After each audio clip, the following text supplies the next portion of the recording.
big parking lots, and it seemed to me with Steppenwolf, because it was founded in the suburbs. When they built their new theater on Halsted, they built a parking garage right next to it. And that was for all their supporters. Steppenwolf started in Highland Park because some of the kids lived there, and they knew that their parents and their friends would come. And they just tried out right in their hometown. I mean, they did it so well. Absolutely. And that's what makes a lot of these theaters so unique. A lot of it is their geography and their uniqueness to their community that makes them become so viable. It begs a question, though. Here we're setting up an urban and an ex-urban, I don't know if I can say suburban, the story of Chicago versus the North Shore. Right. I mean, getting into that aspect of theater. We've got those roots.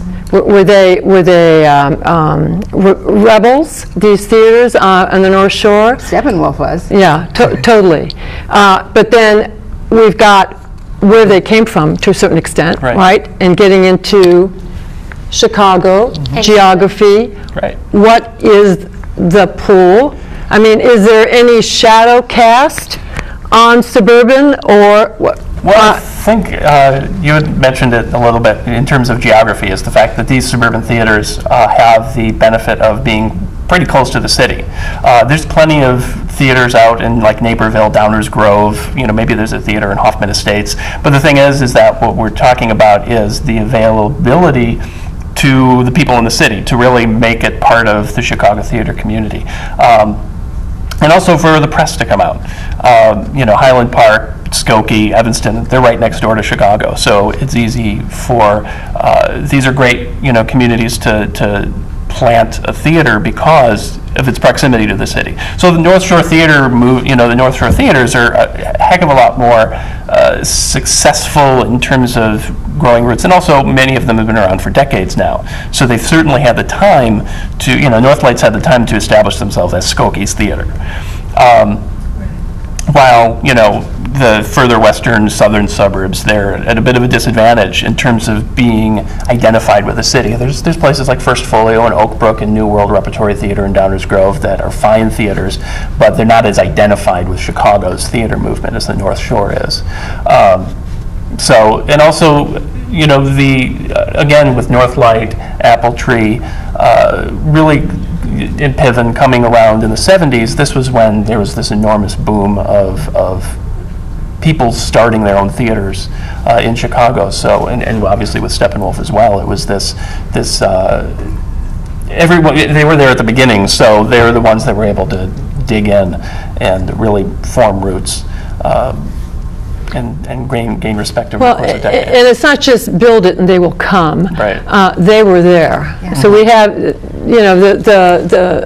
idea of theater, of doing theater, not just we get into Gary Sinise, William Peterson, some of the big names, David Mamet, that we know about Chicago.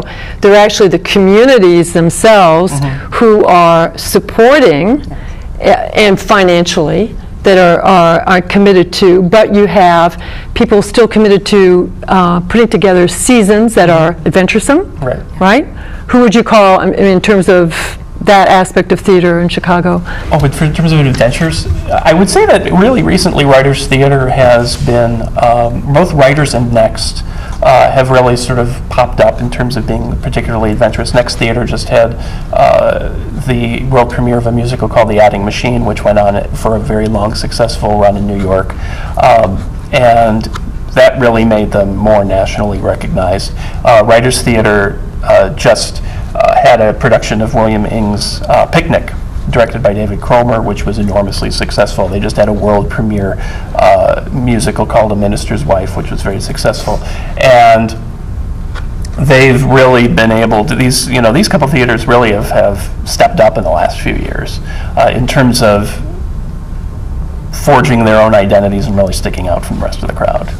And forging their identities, if you look at all these theaters, they have a uniqueness. Like the Piccolo Theater is more comedic, and where you look at Next has a different character. So even though we may have quite a few theaters in the North Shore, they each are selecting their own particular genre that people can grasp onto. But there's survival there too. Right. Yeah. I mean, you have to survive, and you're gonna, So you're going to have a board of directors, you're going to have that, but you're going to have to come up with a season It's pleasing. that's pleasing.